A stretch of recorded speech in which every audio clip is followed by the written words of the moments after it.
Assalamualaikum warahmatullahi wabarakatuh. Apa kabar teman-teman semuanya? Dimanapun kalian berada, semoga sehat selalu dan tetap menjaga kesehatan di masa pandemi COVID-19 ini. Kali ini, saya Denisa Oktavianinu Rahmawati, Prodi Pendidikan Sosiologi 2019A atau 3A, Universitas Pendidikan Indonesia, akan sedikit berbagi mengenai mata kuliah pendidikan multikultural dengan cara menjawab beberapa pertanyaan yang telah tercantum berikut ini. Mari kita simak bersama-sama.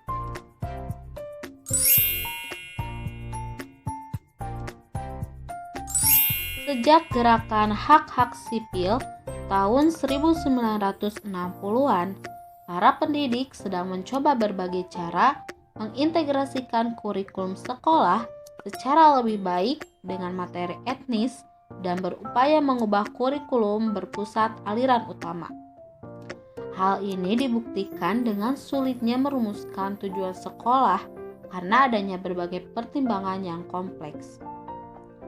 Terdapat faktor lain yang memperlambat pelembagaan kurikulum multikultural, mencakup rendahnya tingkat pengetahuan budaya etnis yang dikuasai sebagian besar pendidik dan beratnya beban pelajaran yang ada pada buku.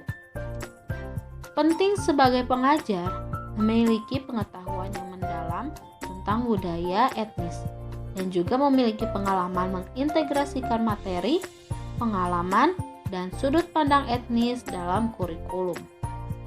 Ada 4 tahap pendekatan yang mengintegrasikan materi etnis dan multikultural ke dalam kurikulum. Yang pertama ada pendekatan kontribusi atau the contribution approach.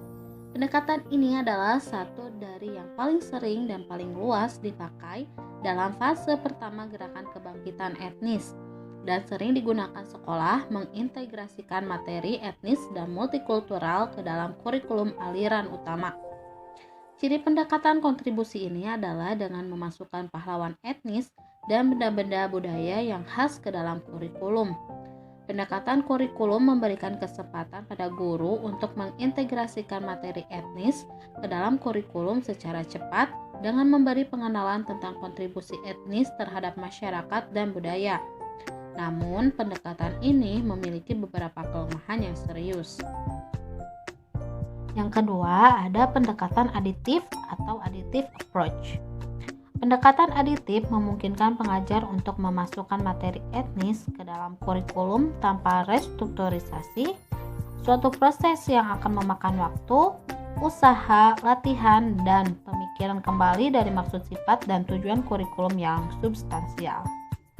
Pendekatan aditif ini dapat menjadi fase awal dalam upaya reformasi yang didesain untuk menyusun kembali kurikulum total untuk mengintegrasikannya dengan materi, perspektif, dan kerangka pikir etnis. 3. Pendekatan transformasi atau the transformation approach.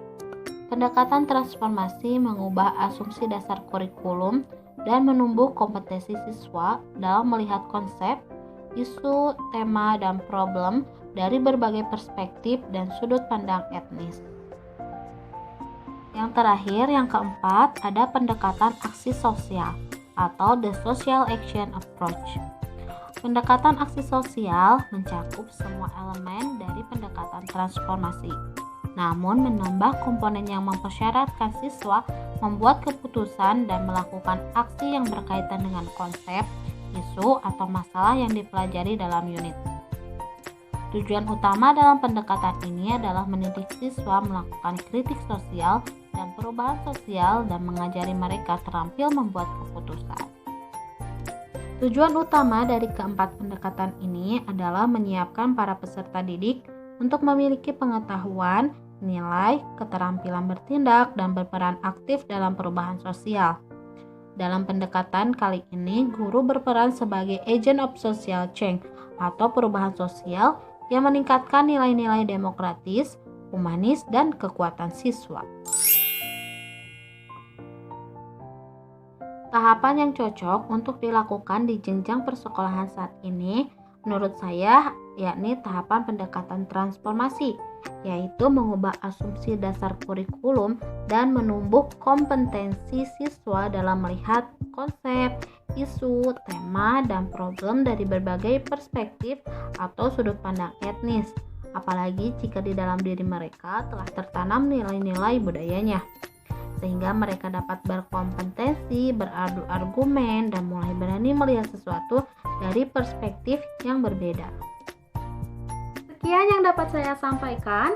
Semoga video ini bermanfaat dan mohon maaf bila banyak kesalahan. Assalamualaikum warahmatullahi wabarakatuh.